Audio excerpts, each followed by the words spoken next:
The gentle hum of the Interstellar Academy's life support systems provided a constant backdrop to Tracy Stone's thoughts as she hurried through the curved corridors of Galactic Academy Station 7. The massive space station hung in orbit around a neutral star system, chosen specifically for its central location among the 17 allied civilizations that had founded the prestigious institution. Designed as a melting pot of the galaxy's brightest minds, the Academy trained the next generation of diplomats, scientists, and strategists who would help maintain peace across known space. Tracy was the only human in her class. While she'd initially seen this as a point of pride, Earth had only recently been admitted to the Galactic Alliance. It had quickly become a source of anxiety. Unlike her classmates, Tracy lacked the neural enhancements, biological modifications, and technological implants that most species considered standard educational equipment. Her purely organic human brain and body meant she had to work twice as hard just to keep pace. She rounded a corner and nearly collided with a tall, willowy Arcturian whose translucent skin pulsed with neural activity as it interfaced with the station's information network. Tracy mumbled an apology, but the Arcturian merely glanced at her with all four of its eyes before continuing down the hallway, the faint glow of its neural interface casting shadows on the polished walls. "Late again, Earthling," the Arcturian called over its shoulder, its voice carrying a hint of condescension. Tracy ignored the comment and continued toward the lecture hall. She was used to such treatment from her non-human classmates. Most viewed her as a curiosity at best, a liability at worst. Humans were seen as primitive newcomers to the galactic stage, tolerated but not truly respected. The lecture hall doors parted with a soft hiss as Tracy approached. Inside, tiered seating curved around a central platform where Professor Threxer would soon begin the day's instruction. The ancient alien was a legend in the Academy, rumored to be over 8,000 years old and possessing knowledge from a dozen extinct civilizations. His species, the Zenth, were known for their longevity and wisdom, though their physical forms were deceptively frail-looking. Tracy slipped into an empty seat near the back of the hall, grateful that at least today she wasn't the last to arrive. Around her, students from across the galaxy were settling in, their various appendages manipulating holographic interfaces or adjusting personal atmospheric fields. Many wore visors or had visible implants that allowed them to record and process information at speeds Tracy could only dream of. A Viridian student 3 seats away flicked a contemptuous glance at Tracy's notebook and pencil, analog technologies that had earned her both mockery and pity from her classmates. But Tracy had found that the physical act of writing helped her remember concepts better than any digital interface could. Besides, it wasn't as if she had a choice. Neural interfaces were expensive and incompatible with unmodified human physiology without years of adaptation therapy. The lights dimmed, and Professor Threxer materialized on the central platform. The ancient alien didn't bother with dramatic entrances. He simply phased into existence, his translucent crystalline body catching the light in hypnotic patterns. 8 slender arms extended from his torso, each ending in a 3-fingered hand capable of incredible precision. His large, faceted eyes swept over the assembled students, seeming to linger for a moment on Tracy. "Today," Threxer began, his voice resonating directly in the minds of his students rather than traveling through the air, "we will discuss the final examination." A ripple of excitement and anxiety moved through the room. The final exam was a rite of passage at the Academy, a test not just of knowledge but of each student's ability to apply that knowledge under pressure. Success meant graduation and prestigious opportunities throughout the galaxy. Failure meant dishonor and a return to one's homeworld, opportunities forever limited. The examination, Threxer continued, will take place in 3 standard cycles. It will test not merely what you know, but who you are. 4 of his arms gestured in perfect synchronization, and a holographic representation of a complex, shifting structure appeared above him. The maze of the mind awaits you all. Tracy felt her heart sink. The maze was legendary, a psychoreactive environment that responded to the thoughts and actions of those within it. It was said to be nearly impossible to navigate without advanced neural interfaces or sensory enhancements. For someone like Tracy, with nothing but her unaugmented human senses and intellect, it seemed an insurmountable challenge. The maze will test your strategy, intelligence, and survival skills, Threxer explained. It will change and adapt to your actions. No 2 students will face the same challenges. Your goal is simple. Reach the center and then find your way out again. Tracy scribbled notes frantically, her pencil scratching against paper, a sound so alien in the high-tech environment that several nearby students shifted uncomfortably. Those who succeed will graduate, Threxer said. Those who fail. He left the sentence unfinished, but everyone understood the implications. Failure at this stage meant the end of their academic careers. As the professor continued explaining the parameters of the test, Tracy's mind raced. How could she possibly compete? The other students would navigate the maze with their enhanced senses and technological aids. They could process information faster, see spectrums invisible to human eyes, and communicate with their technology through thought alone. After the lecture, Tracy remained in her seat as the other students filed out, many already discussing strategies and advantages they planned to employ in the maze. When the hall was empty, she approached Professor Threxer, who seemed to be meditating, his crystalline form pulsing with internal light. "Professor," Tracy said, her voice sounding small in the vast space, "may I ask a question?" Threxer's faceted eyes focused on her, seeming to look through her rather than at her. "The human student, Tracy Stone, you are concerned about the examination." It wasn't a question, but Tracy nodded anyway. "I don't have the advantages the others have. No neural interface, no sensory enhancements, no—" "And yet you are here," Threxer interrupted, his mental voice surprisingly gentle. "You passed the entrance examinations without such aids. You have maintained satisfactory academic standing throughout your time at the academy." "But the maze is different," Tracy insisted. "It's designed for beings with technological advantages." "The maze," Threxer said, "is designed to test the individual, whatever their capabilities may be." 2 of his arms made a gesture that Tracy had come to recognize as the Zenth equivalent of a shrug. "It will be no less fair and no more merciful to you than to any other student." Tracy wanted to argue further, but she sensed it would be futile. Threxer was not known for changing his mind once it was set. "Thank you for your time, Professor," she said instead, turning to leave. "Tracy Stone," Threxer called after her, causing her to pause at the door. "The limitations you perceive may not be as limiting as you believe." Tracy pondered those cryptic words as she made her way back to her quarters. The narrow room was spartanly furnished, a bed, a desk, and a small area for personal hygiene. Unlike the lavish quarters of some of her wealthier classmates, Tracy's room reflected the limited resources Earth had been able to provide for its first academy student.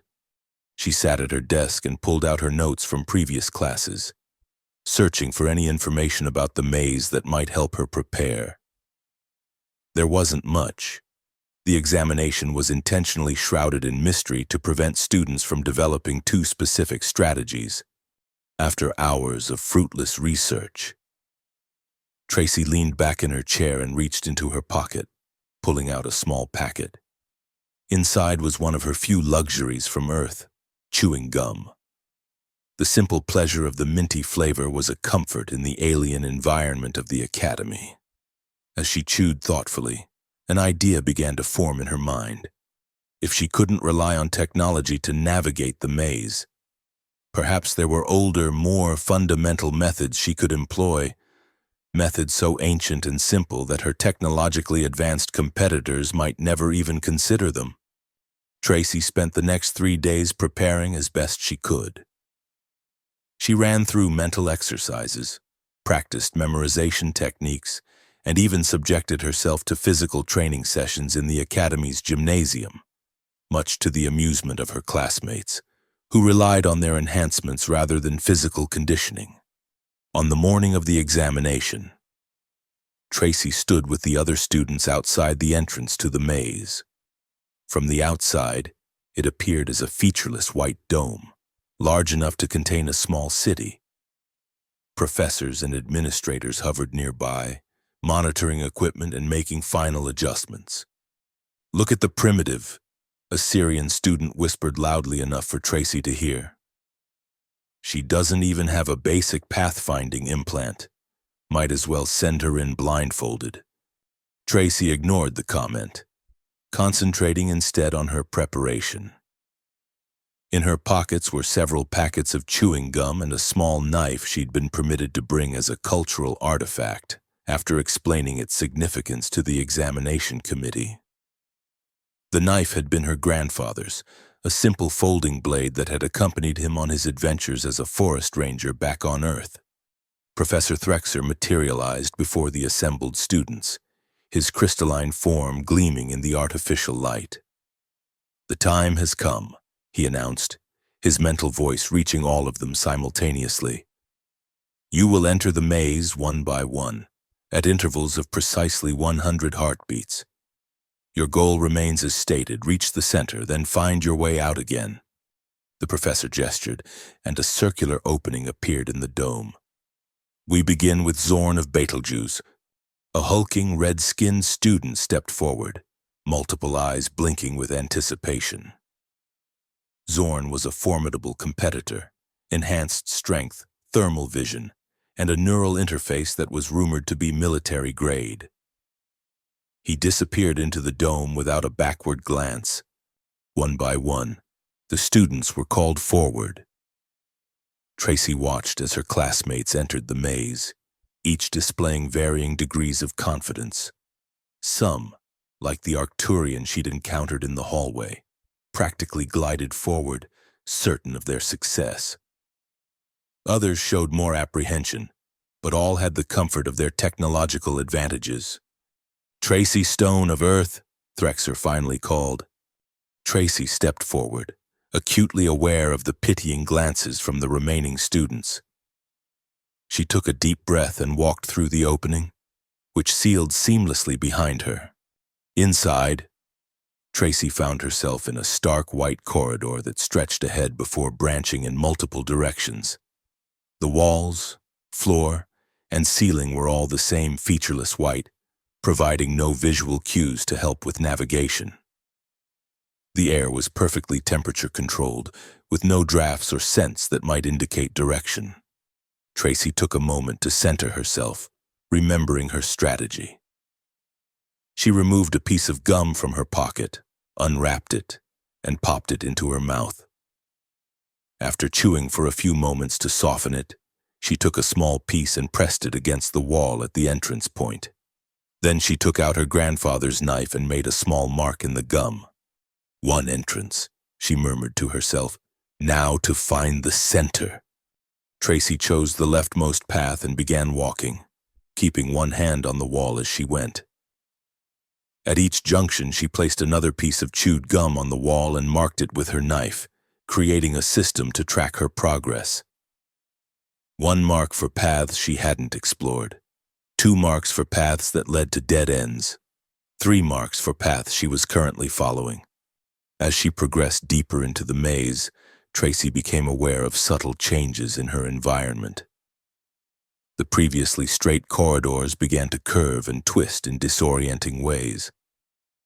Sometimes the floor would incline slightly, or the ceiling would lower, forcing her to duck.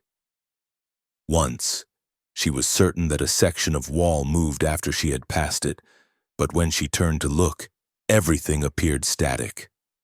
The maze adapts, she reminded herself, recalling Threxer's words. She continued her methodical approach, leaving her gum markers at every junction and carefully tracking her path.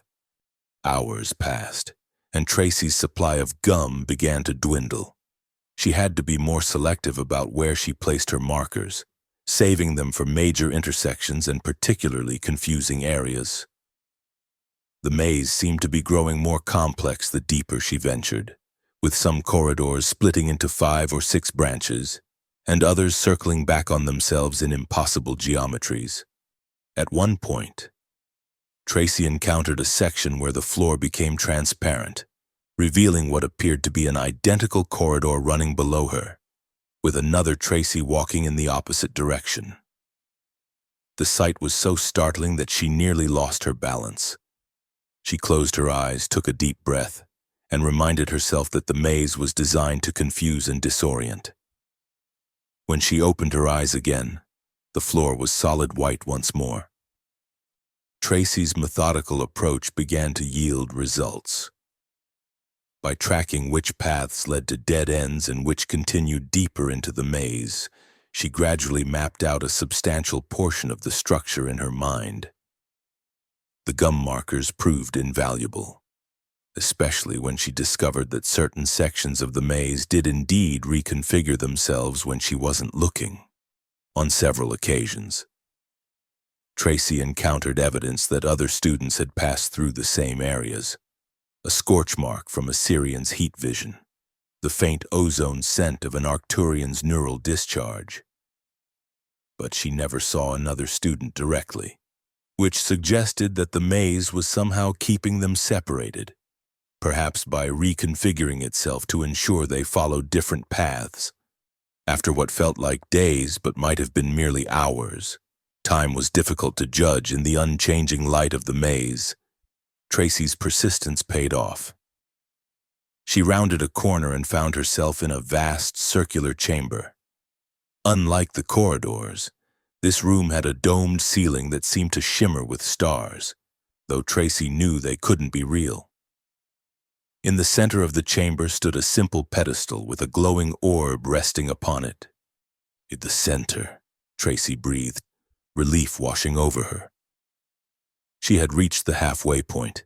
Now she just had to find her way out again.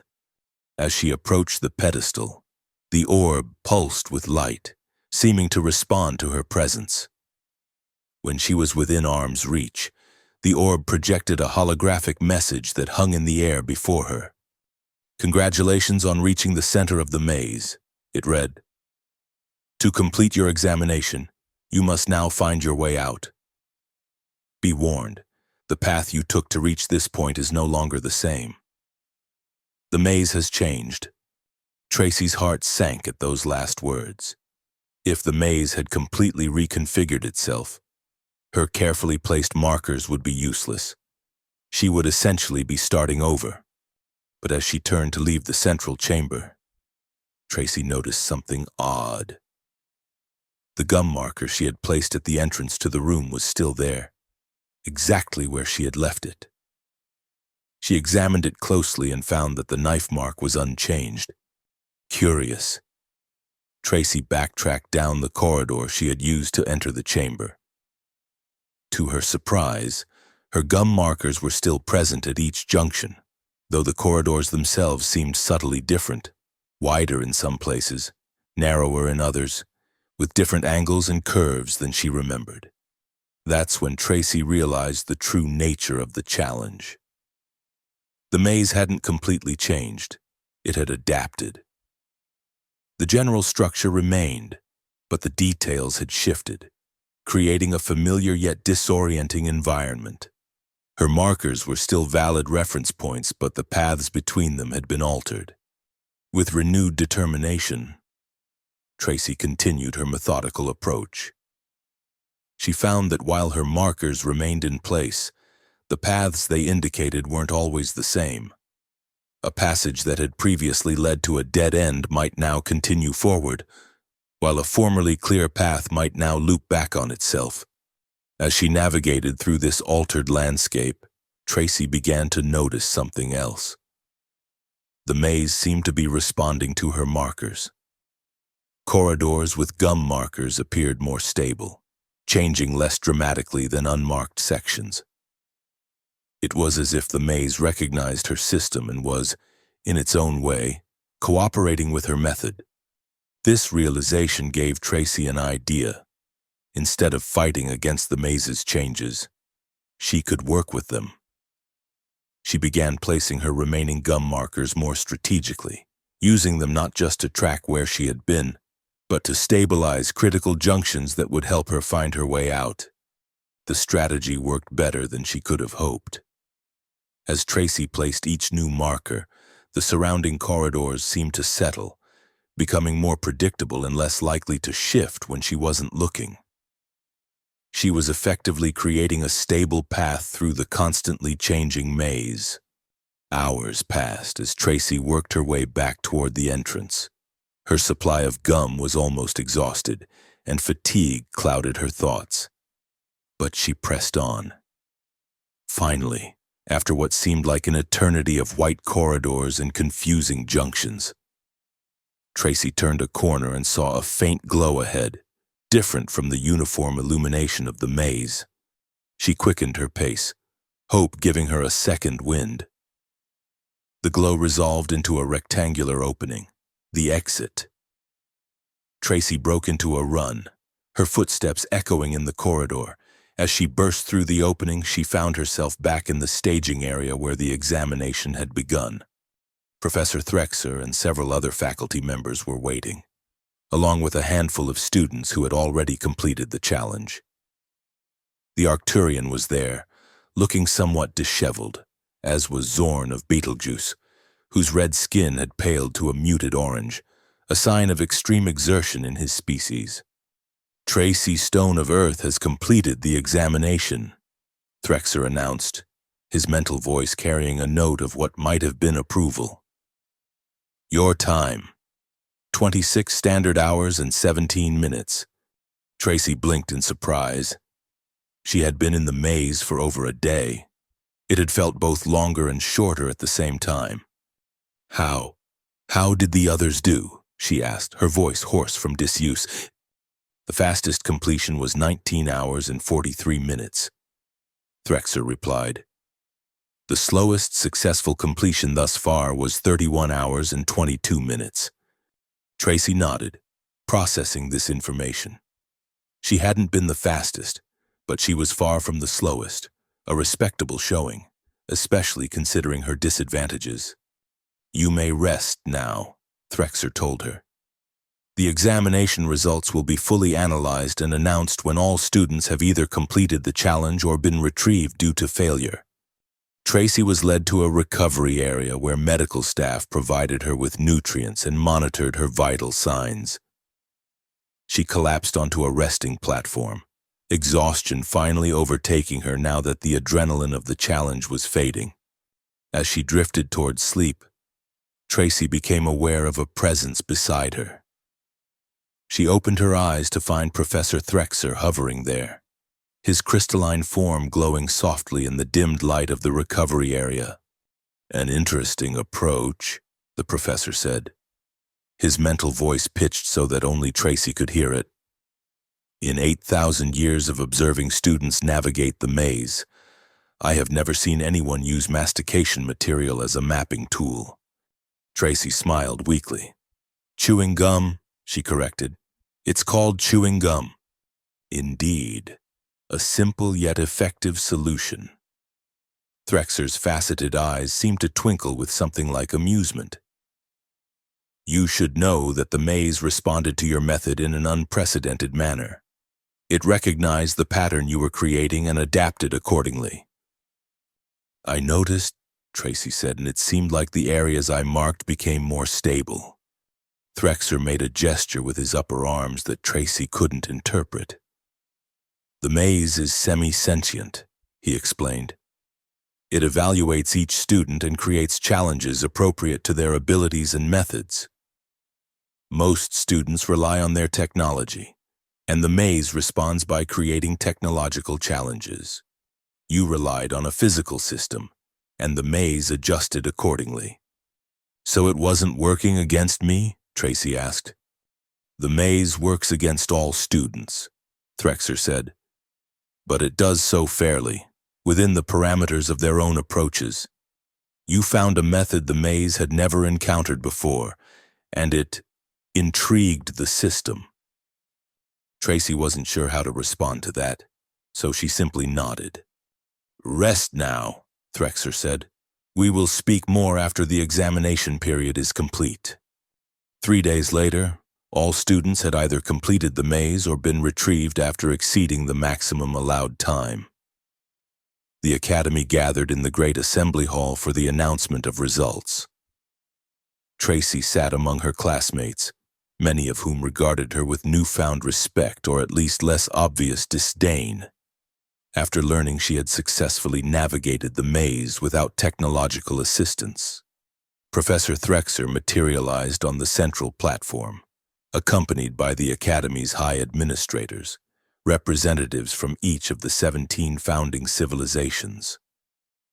The ancient alien's crystalline form seemed to glow more brightly than usual, reflecting the solemnity of the occasion.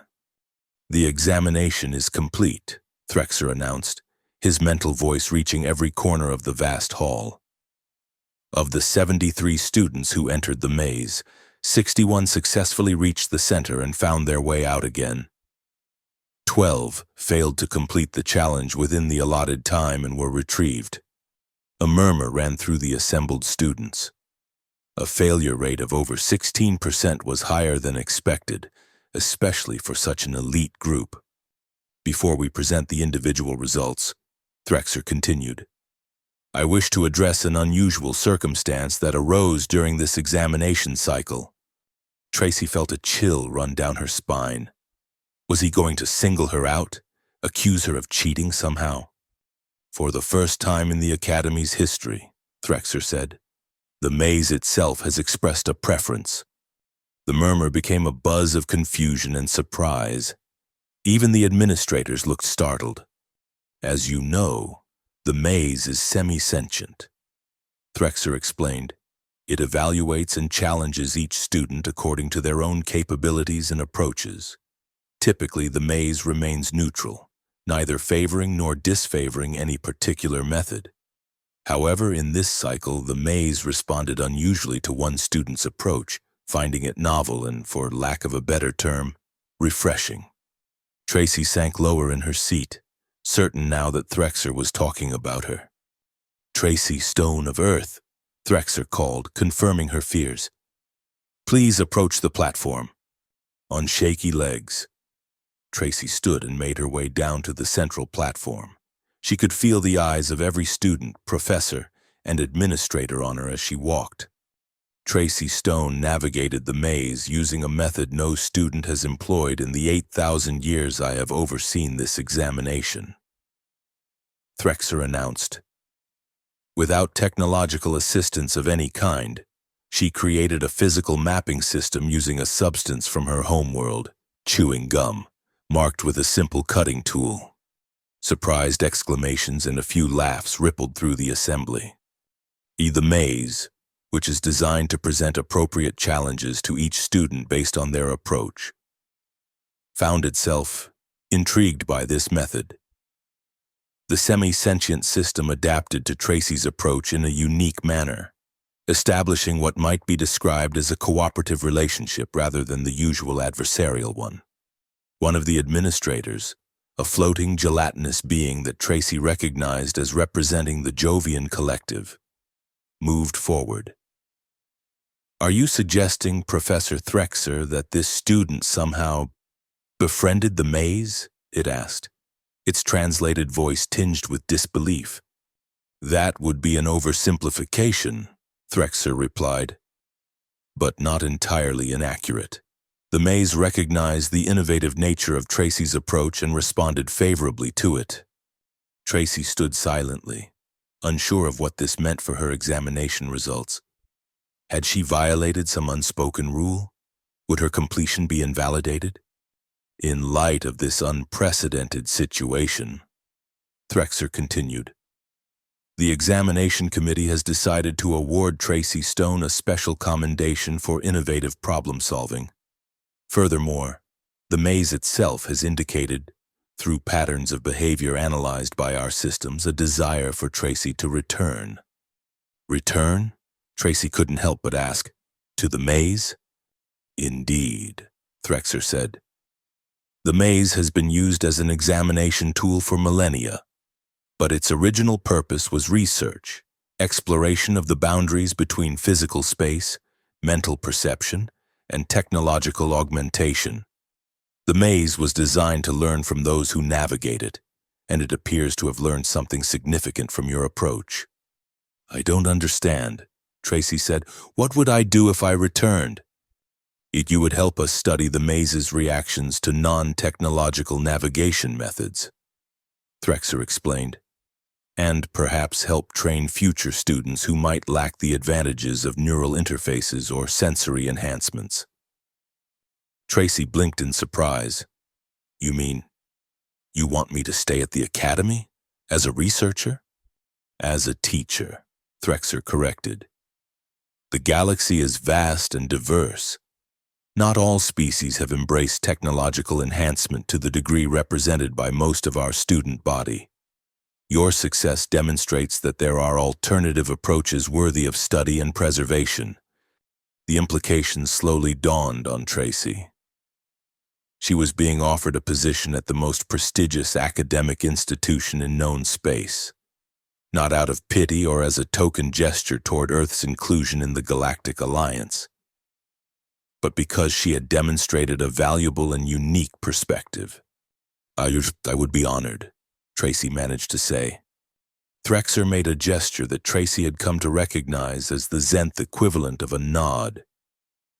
It is settled then. Tracy Stone will join the Academy faculty upon completion of her final academic requirements. The announcement was met with a mixture of reactions from the assembled students: surprise, confusion, and in some cases, clear disapproval. But there were also signs of respect, particularly from those who had struggled with the maze despite their technological advantages. The ceremony continued with the presentation of individual examination results. Tracy received high marks for her completion time and was credited with exceptional innovative thinking in her approach to the challenge. When the formal proceedings ended, she found herself surrounded by curious classmates eager to hear more about her experience in the maze. Is it true you used a primitive Earth substance to mark your path? A Viridian student asked, the same one who had previously mocked her notebook and pencil. A chewing gum, Tracy confirmed. It's actually designed for oral stimulation and flavor release, but it's sticky enough to adhere to surfaces, which made it useful for marking my route. But how did you remember the meaning of each mark? An Arcturian inquired. Without a neural interface to log the data, I used a simple physical code, Tracy explained. Different numbers of marks meant different things: unexplored paths, dead ends, current routes. The questions continued, and Tracy found herself explaining concepts that seemed obvious to her but were apparently novel to students who had relied on technology their entire lives. Concepts like physical memory aids, tactile navigation, and pattern recognition without computational assistance. As the crowd around her gradually dispersed, Tracy noticed Professor Threxer observing from a distance. She excused herself from the remaining students and approached him. Professor, I have a question, she said. Why did you allow me to bring my knife into the maze? Surely you knew I might use it as a tool rather than just a cultural artifact. Threxer's faceted eyes seemed to shimmer with inner amusement. The examination is not merely about reaching the center of the maze and finding your way out again. Tracy Stone. It is about demonstrating who you are and how you approach challenges. Your request to bring a cultural artifact revealed something about your character and thinking process. something I found interesting enough to approve. So it was a test within a test, Tracy said. Life is a series of tests within tests, Threxer replied. The truly successful are those who recognize this and prepare accordingly. The ancient alien made a gesture encompassing the entire academy. You will find, I think, that teaching here will present its own unique maze of challenges. But I suspect you will navigate it as successfully as you did the physical one, over the following weeks. Tracy completed her remaining academic requirements while also beginning her transition to a teaching role. She was assigned quarters in the faculty section of the academy, considerably more spacious than her student accommodation, and given access to research facilities and archives normally restricted to senior personnel. Her first task was to document her experience in the maze in exhaustive detail, with particular attention to the methods she had used and the maze's responses to them. This documentation would form the basis for a new research initiative focused on non-technological navigation and problem-solving techniques. Tracy also began developing a curriculum for a course that would be offered to future students. Alternative Strategies for Spatial Navigation and Problem-Solving. The course would be optional for most students but mandatory for those few who, like Tracy, came from civilizations that had not yet developed or embraced neural interface technology. As she worked, Tracy couldn't help but reflect on how dramatically her situation had changed. She had arrived at the academy feeling like an outsider, a primitive human among advanced aliens. She had struggled to keep up with classmates whose technological advantages seemed insurmountable. And yet, in the end, it was precisely her lack of those advantages that had led to her unique approach to the maze and her subsequent opportunity to join the faculty. One evening, as Tracy was finalizing her course materials in her new quarters, she received an unexpected visitor. The door chimed, and when she opened it, she found Professor Threxer hovering in the corridor. "May I enter?" the ancient alien asked, his mental voice carrying its usual gentle resonance. "Of course, Professor," Tracy said, stepping aside. "I'm honored by your visit." Threxer glided into the room, his crystalline form catching the light in hypnotic patterns. He surveyed Tracy's living space, noting the personal touches she had added: a few photographs from Earth, a small plant growing in a container by the window, and, on her desk, several packets of chewing gum. "You continue to supply yourself with the substance," Threxer observed, indicating the gum. Tracy smiled. "It reminds me of home, and it turned out to be more useful than I ever expected." "Indeed." Threxer made a gesture that Tracy had come to interpret as thoughtful consideration. "I have come to inform you that the research committee has approved your proposal for direct interface with the maze. You may begin as soon as your teaching duties are established." Tracy's eyes widened.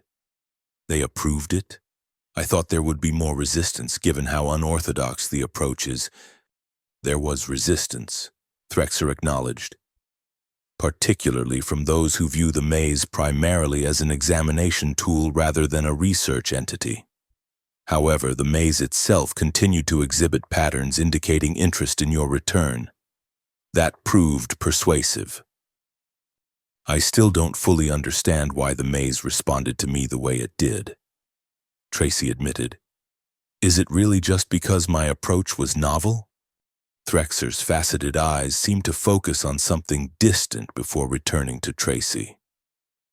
"The maze was created by my ancestors 10,000 years ago," he said. "Its original purpose was not examination but exploration, a means to understand the nature of consciousness itself." This was new information to Tracy.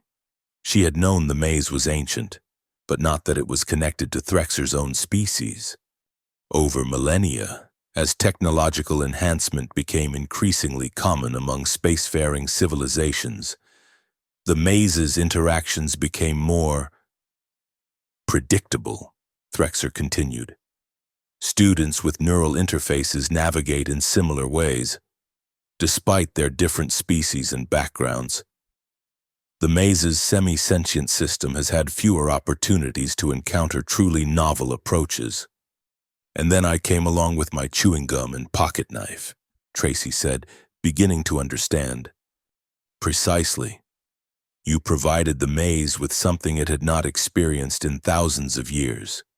A completely organic, unenhanced consciousness using physical tools to solve spatial problems. Threxer made a gesture that Tracy recognized as the Zenth equivalent of emphasis. The maze was designed to learn from those who navigate it. You gave it something new to learn.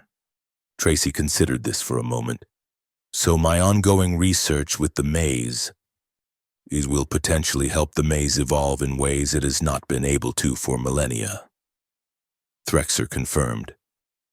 And may yield insights that will benefit both enhanced and unenhanced species throughout the galaxy. The implications were staggering. What had begun as Tracy's desperate attempt to pass an examination had somehow led to a research opportunity with far-reaching consequences. I won't let you down, Professor, Tracy said, feeling both humbled and excited by the responsibility. I have no doubt of that. Tracy Stone. Threxer moved toward the door, then paused. There is one more matter. The Earth delegation has been informed of your new position at the Academy. They have requested that you serve as a liaison for future human students. Tracy's heart leapt at the news. There will be more humans coming to the Academy? Indeed, your success has altered perspectives on the potential of unenhanced species. The admissions committee has approved the acceptance of 3 human students for the next academic cycle. That's wonderful news, Tracy exclaimed. When will they arrive? In approximately 6 standard months, Threxer replied. You will be expected to help them adjust to Academy life and provide guidance based on your own experiences. After Threxer departed, Tracy sat at her desk, overwhelmed by the day's developments. She unwrapped a piece of gum and popped it into her mouth, the familiar minty flavor grounding her in the midst of these extraordinary circumstances. 3 more humans would be coming to the Academy. 3 more students who, like her, would face the challenges of competing in an environment designed for technologically enhanced beings. But unlike her, they would have someone to guide them, someone who had navigated both the literal and figurative mazes of the Academy and emerged successful. Tracy began making notes for an orientation program for the new human students. She would teach them what she had learned, that sometimes the limitations they perceived might not be as limiting as they believed. That sometimes the simplest solutions were the most effective, and that sometimes being different wasn't a disadvantage but a source of unique perspective and innovation. 6 months later, Tracy stood in the Academy's docking bay, watching as a shuttle from Earth maneuvered into position. Her heart raced with anticipation. The new human students were arriving, and she would be the first to welcome them to their new home among the stars. As the shuttle's hatch opened and the first nervous human face appeared, Tracy smiled and stepped forward, a pack of chewing gum in her pocket and a universe of possibilities before her. Welcome to Galactic Academy Station 7, she said, extending her hand in the traditional Earth greeting. My name is Tracy Stone. I'm going to help you navigate this place, and believe me, it's quite a maze.